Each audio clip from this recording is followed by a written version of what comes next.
So I'm a solution architect at AVI-SPL. So I work with our partners.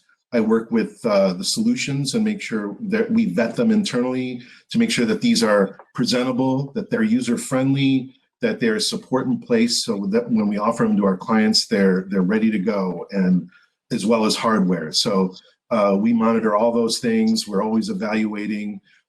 Being AVI-SPL, we have lots of vendors that approach us and want us to, want to work with us, but we go through a vetting process to make sure that we're working with best of breed solutions. Cool, thanks, Rich. Mike Kellaway here. I'm the Managing Director of AVI-SPL UK. AVI-SPL UK is a really, really exciting place to be at the moment. We're going through a tremendous amount of change, really, really positive change in the way that we are building a fully fledged arm of AVI-SPL in the UK, where we can help service our customers around all elements of the collaboration ecosystem. We're in a huge amount of transformation in terms of the people that we're bringing into the business to be able to design, supply, install, and support all collaboration solutions that make up the ecosystem. That ecosystem for us is driven through workspace management, digital signage, unified communications, video conferencing, and then AV and all of its formats. So it's a really, really exciting time to be here. Some of the businesses that we're working on, or some of the projects that we've worked on, have been some of the biggest digital signage rollouts in the company's history. And a notable one of those is Tottenham, where the fan experience was built using digital signage, and it was a key part in that project. So if anybody's got any questions around some of the best practices from an AVI-SPL perspective, please feel free to fire away, and Rich and I will do our best to help you with those questions. So I see someone asked in an earlier session, what kinds of digital signage content work best in particular scenarios? So I used to be on the advisory board for the Digital Signage Expo, which that kind of dissolved due to the pandemic. But in that trade show, I would do a speaking engagement on best practices around content, like how to create wow factor in content for your digital signage. So it all depends on what message you want to share with your customers, your company, your employees. So like if you have a video wall, obviously eye-grabbing content, creating something memorable. I work with Stu Siegel, who's our creative director at VL Creative, which is part of AVI-SPL. He speaks on creating things that are unexpected, surprise people. When you create a memorable experience, you share that experience with up to 18 people.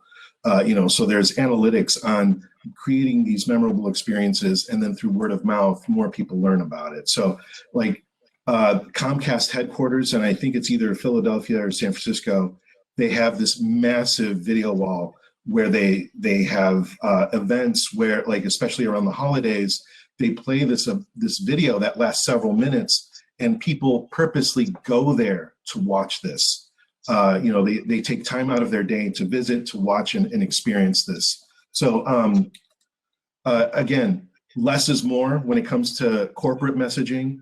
If you have a lot to say, have a QR code where a user can scan it and then walk away with all the information that you intended to deliver. Just less clutter, less is more, simplicity is key.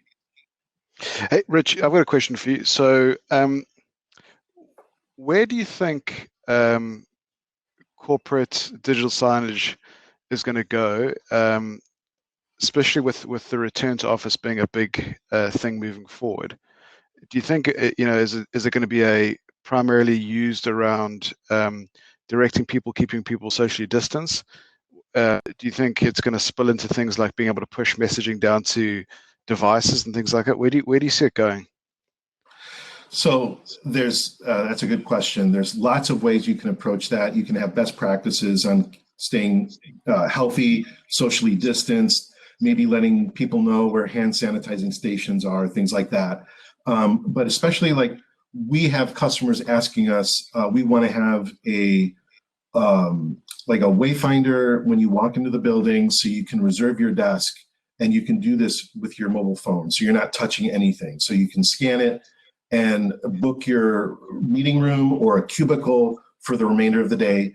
And there'll be specific cubicles that are available, and you can block off others to restrict, and enable social distancing. So that's another huge feature. And also sensors. So when you walk into a building, you can have your digital signage read how many people are coming into the building and how many people are leaving the building. So if your company has we can have 50% occupancy, you will know where the levels are at when you walk in and feel secure with that. So I think that's what we're seeing a lot of. There's a question in there for you from Seb, Rich. Among the digital signage projects you've seen in the last months, what would be the ratio between passive classic signage versus interactive signage? So we've had customers inquire about interactive signage, and this was early into the pandemic, and then they reversed course, and we explored the different options, and we also presented, the best practices with, how do you have something interactive during a pandemic? And I discussed this in my session earlier. There are these overlay films that can be affixed to your touchscreen display, and those kill like 99% of germs and bacteria, and they can be cleaned periodically with disinfectants. So there's that. There's also hand sanitizing stations and other things to make sure that your users feel safe after interacting with the touchscreen. We've also explored where there's a QR code that you can scan and then use your phone like a mouse pad and scroll through the interactive screen and have the experience, but driven from your phone. So passive is still, the traditional and best way to reach your audience, especially during a pandemic. But I feel like once the pandemic is kind of in, the rearview mirror and we're moving forward, I feel like people like to interact with things. It's human nature. We want to explore. When we go to a museum, we want to interact with that video wall. We want to, for example, like New York, now I can't remember, but they had a video wall that had everything about musicians, and they had icons, and you select the icon and it would pop up with information on the musician and their history. And these things, I feel like people will want to do again post-pandemic. Cool. Awesome. So there's another one here. Do AVI-SPL have a professional services team? Yeah, we actually do. We've got a team that specifically focuses on digital signage best practices for financial, professional services, technology, and life sciences. But we've got a team of 4 people that specifically focus on the professional services sector over here in the UK. Thanks for that question, Matt. Yeah, and the same in the US. So we have a team of people dedicated to offer professional services. And depending on what it is, we will put together a service contract and make sure that we all understand what's involved. There's another one. I don't know if you can see that question there from Heather, Rich. What digital signage platforms would you recommend for SSO, and do any of those CMS platforms offer 802.1 certificate deployment? So that's a very good question, and that recently came up with one of our healthcare clients. Obviously, there was a lot of, they were concerned about Active Directory and single sign-on, and also that certificate. And yes, there is standardization around that with several of our CMS platforms. Obviously, security is a huge thing when it comes to any, actually all the verticals, whether you're financial, healthcare, or corporate. So these are things that we pay attention to. And during the discovery phase with our clients, we explore what if there's a security concern, we ask that our CMS partner provide a white paper or any documentation to really, give the client confidence in the solution. Cool. Any tips regarding refreshing your digital signage content? So that's a good one, Patty.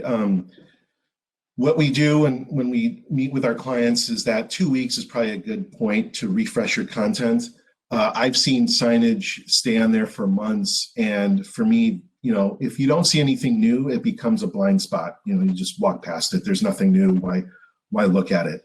So what we tell our clients, a best practice is to refresh content.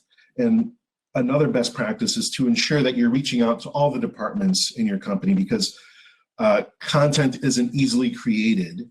And with that being said, you have to rely on multiple departments to think ahead. What announcements do you see that will be key to informing your employees or customers? So design well in advance, have ideas coming in. Also, there's ways where you can subscribe to content. So there are partners that we work with that develop healthcare advice, entertainment news. So if you're struggling and trying to keep content fresh, subscribe to one of these providers and they will fill those gaps. So you can day part, you can have company signage and then some entertainment news and then back to company signage. So there's always a best practice around that. Richard, what do you think are the biggest mistakes corporates make when they deploy signage for the first time? So I've been in meetings where we're discussing like day one and what that looks like, and we'll sit down and everything, the installation is taking place, and we sit down with the client and we're like, okay, who's going to be managing the CMS? And they're like, Mary from the admin department, and she'll be like, I didn't know I was doing that. So there's everyone kind of gets excited about the technology and they forget about the administration part. So you have to really have discussions internally about who's going to manage it, where content is coming from, where, how many sources of content, what is the stream going to look like, and again, frequency of updates, who's responsible for that, who's following up. So I think there's some missteps there, but as long as you can follow the best practices and have a strategy in place, I think you'll be in good shape. Cool.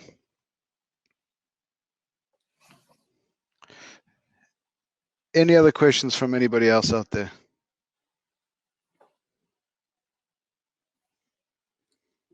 It can be about music too. Yeah, anything about, Megadeth, Alice in Chains.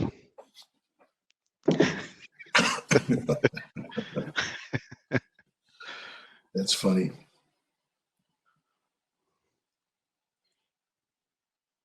There we go. Patty's got another one for us. Yeah.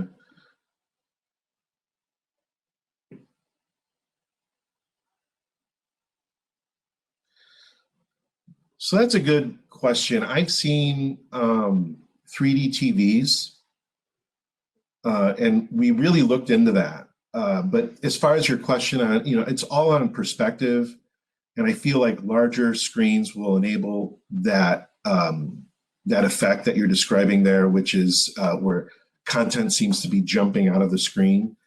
I feel like I've been in front of like at trade shows. I've seen like the LG booth or Samsung booth where they have like a video wall where it curves up at the top, and they have like a wave, an ocean wave splash up, and it's just an incredible experience. And with the sound effects, it just really pulls you in. I feel like the bigger the better.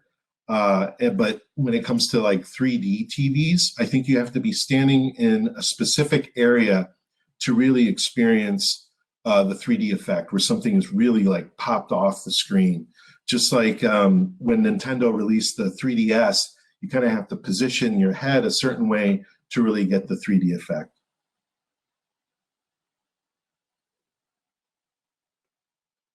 How much does it cost to create that kind of content, Patty? It all depends on what you want to do. Yeah, I knew you meant it for me. Yeah, it all depends on what you want to do. So I meet with like Stu Siegel from VL Creative frequently, and we discuss, what the challenges are. And there isn't like pretty much like a $1 per hour cost associated. It's pretty much you're developing an experience.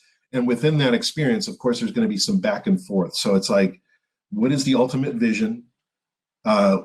are we shooting live footage? Is this a production? Are we using existing content that we're pulling together and maybe making an After Effects sort of video?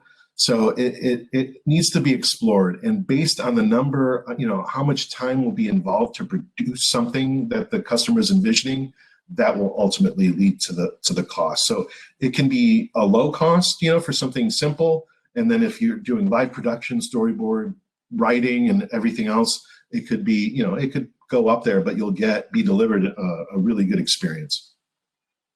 Cool. We've got a couple more come in here. What is the entry threshold for a business looking to deploy digital signage? Is there a dollar range that you can share? From my experience, signage can start off with one display, right, Rich? Yeah. It can be as small as one display, and you can, daisy chain as many displays as you like if you want to go that route. But it's totally scalable. So it just depends on what your budget is and what you're looking to try and get out of the purpose of your digital signage strategy. Exactly. And one thing you have to keep in mind is that with a cloud solution, it's subscription based. So this is a yearly cost, but you'll get updates and support and things like that. But when it comes to hardware, you're talking about displays. There are displays that have a player built inside it, so there's no need for a player. But then you're talking about efficiencies, whether if you're pushing a lot of heavy, content heavy things and multiple items on the screen where you've got multiple zones and things happening in each one at the same time, a display with a player inside may not be the best approach. You'll probably need an external player that will have more processing power to compute all those things. So display with a player inside or an external player, and there's a variety of different ones. It could be PC-based. PC-based players can really push really intense content, and also video wall. Like if you have 18 displays, you'll probably require a video wall controller. So depending on how complex your solution or the delivery that you're looking for, will need equipment to deliver that, and that could add to the cost. So you have to keep all that in mind. But long story short, I mean, it could be as cheap as a player and a display, Yep. and it could go up to and the CMS on top of that. Yep. Exactly.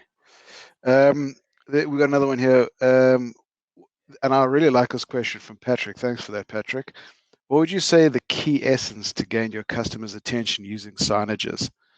I think the knee-jerk answer to that is going to be compelling content, and obviously it just depends on the subjective situation that you're going to be using signage to do that. But if you look at companies like Nike and what they're doing with their in-store signage that they deploy, the quality and the value that they pour into the creation of that content is very, very key.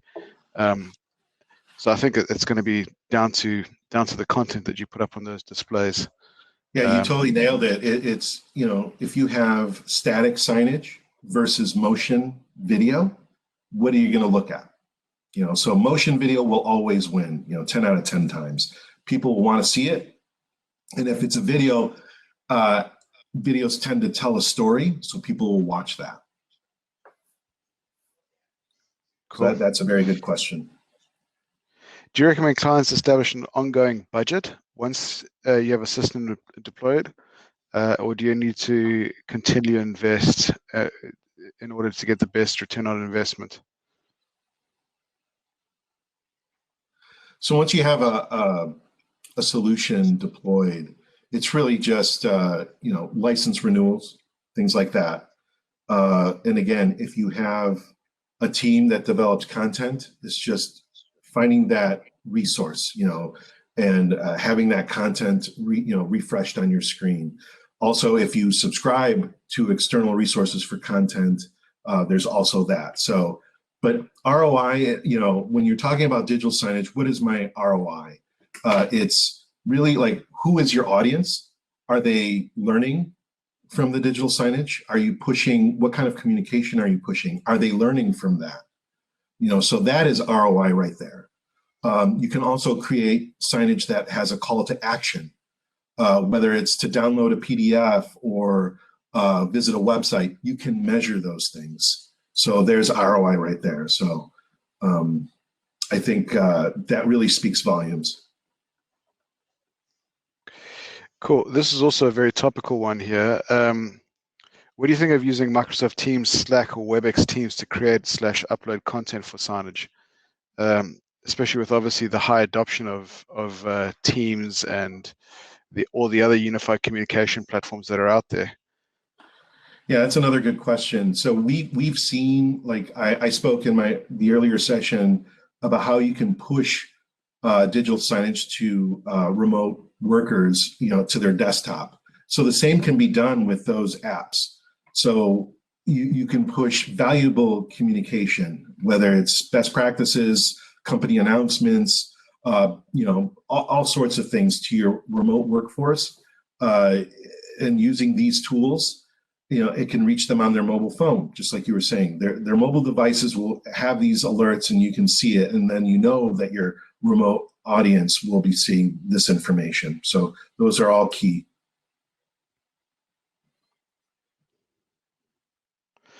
I'd also go with content which reacts to the audience motion. So Seb's starting to talk about how augmented reality is starting to impact signage, especially in the retail sector. Have you seen much of a pickup in that in your world, focus on signage, Rich? Which question is that from who? Seb was going, content that reacts to audiences, motion, presence sensors that start. Yeah. Okay. And obviously, I don't know if you've seen, like in the retail space at the moment, you can walk into like Tommy now and create a look, and they'll put that look on your body, and show you what those clothes look like before you even try them on. Yeah, like here in the US, you can't try on clothes, right? So if you have augmented reality, you can scan the piece of clothing and it will simulate it on your body without ever trying it on. Yeah. The only issue is, will it fit? So I guess, trust your instincts, I guess. But yeah, no, it's true. And the thing is, like someone posted, you can have cameras on your digital signage, and depending on the demographic that's standing in front of it, the CMS is intelligent enough to understand who is in front of it, what gender, what age, and adjust the content. So you have triggers. You can preset triggers. If it's this demographic, play this content. So super intelligent CMSs that really play to your audience, like literally. I think at ISC, at the last ISC, or maybe the one before that, Samsung actually had a little catwalk that as you walk down, they had a sensor that would either play you like a whiskey advert or whatever. They had already had that out and displayed, which is pretty cool to see how that's starting to work, especially within large retailers and malls and that type of application. Oh yeah. So I'm not sure if you've seen the movie Minority Report. Yeah. Where like a retinal scan will play back your purchase history. So it's totally true. I mean, it's heading in that direction. I need to get one of those for my wife. Let's see. How much does the style of digital signage content need to be adopted to succeed with a particular age demographic? Well, I think we just kind of covered that now. I don't know if you've got any more points there. Is that a little further back? Yeah. I mean, there's definitely, like, we've seen where RFIDs can trigger content. So depending, like multi-taction has something where you can have this device and put it on the screen and it'll open up a specific application. So that's on the interactive side. But what if, like, one scenario was they created fire extinguishers and like emergency things, in companies, and so they had simulations in their lab where it was like a kitchen, and there was digital signage on the walls, and when you'd walk in, you would swipe your RFD card, and it would start simulating like a gas fire in the kitchen. And you would walk up to a display, scan it, and then go through the scenarios and show what chemicals would be best to extinguish that gas fire. So very cool, and you have complete control with that RFID tag.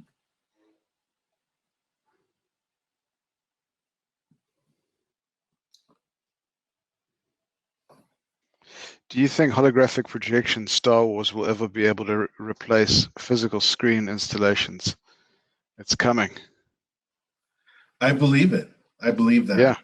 I don't know if you know. I think the US rapper Puff Daddy. He couldn't make it to his son's birthday party because of COVID, and he organized this company that does holographic representations to go and build a stand at his son's birthday party so he could be there via hologram. So it's happening around us as we speak. I know. And it's not decades away, it's just years away from seeing it being Star Wars level. Yeah. That's a good question. Thanks, Clem.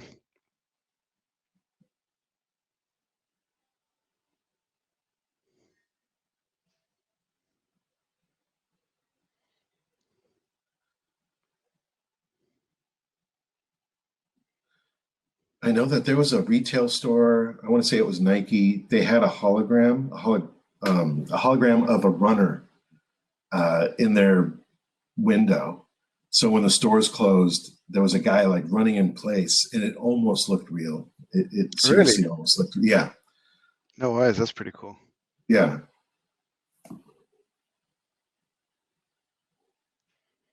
Yeah, the things that Nike are doing at the moment with their signage is actually incredible.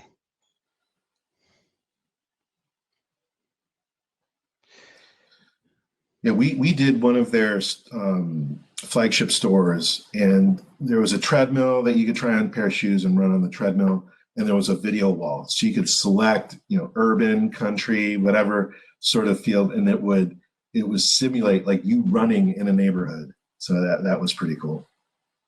Very cool. Cool. Anything else?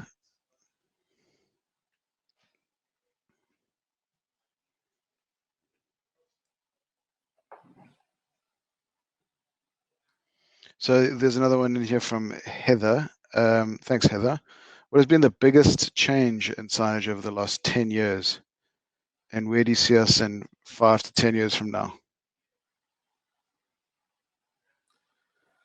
Yeah, how do you prepare your customers for the art of the possible? That's great.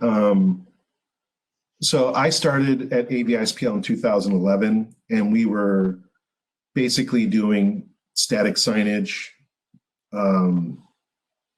And it was, huge players, so we've gone from expensive hardware and, bezels that were like this thick, to really, just beautiful looking technology, also simplicity in how to create that, the content that exists on the digital signage, whether it's just simple CMS or if you're doing something interactive.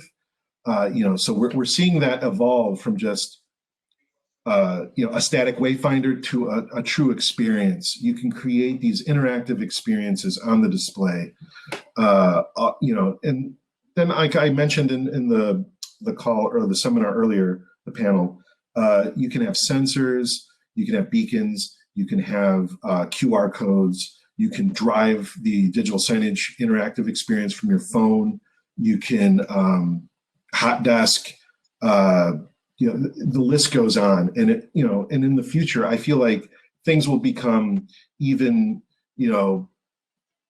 less expensive to adopt and to continue, using on a subscription based, so I feel like things will just become more economical and easier to use. Yeah, and I think you'll start finding, sorry, you obviously just touched on it just now when you said more economical, but I think you're going to see no corporates or no companies looking to deploy signage will be buying and owning displays. It'll all be part of an as a service type model, that you'll click and say, look, I want content creation displays. This is the type of service I want, and it'll be rolled out across your organization. So I think there's going to be a big drive towards cloud and as a service for this type of solution set going into the future. But the biggest driver around this is you can obviously have the best displays and things like that. It's going to be about innovating around the content and the way that you push that content out to your consumer base. That's very true. You can have the most expensive solution, but without content, you're wasting an opportunity.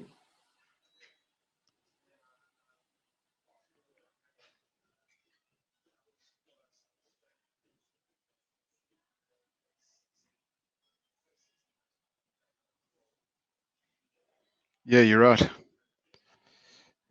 If you think about, like, sorry, there's a point there from Devi. You're so right. Like every display, if you go and draw money out of an ATM or a cash machine, if anybody ever does that anymore, you know, that is a digital signage display right there. In the building that we're in at the moment, the lift has got digital signage displays in it. You're going to start seeing buildings themselves becoming digital signage displays. It's one of the reasons why a lot of big corporates are starting to aggregate people into one single building, or at least they were before the COVID pandemic, was because they got signage rights on having big tall buildings put into major city centers. And that building now becomes a big advertising billboard for them. And we're starting to see a lot of signage integrate into the exterior elements of building design. So building design and signage is going to be everywhere moving forward. Oh, absolutely. And I don't know if you've had a chance to look at it, but AVI-SPL manages art on the mart. So the Merchandise Mart, which has been in Chicago for like well over 100 years, is this huge building, and we project all this beautiful art on there at night. So if you have a chance, look up Art on the Mart, and that's okay. AVI-SPL manages that, so it's beautiful.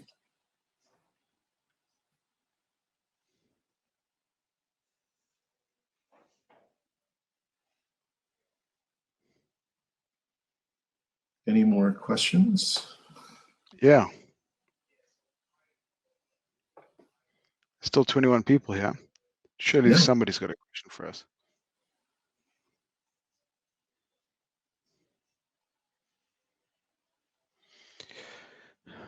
Cool. Okay, well, if there are no more questions, maybe we can wrap this up.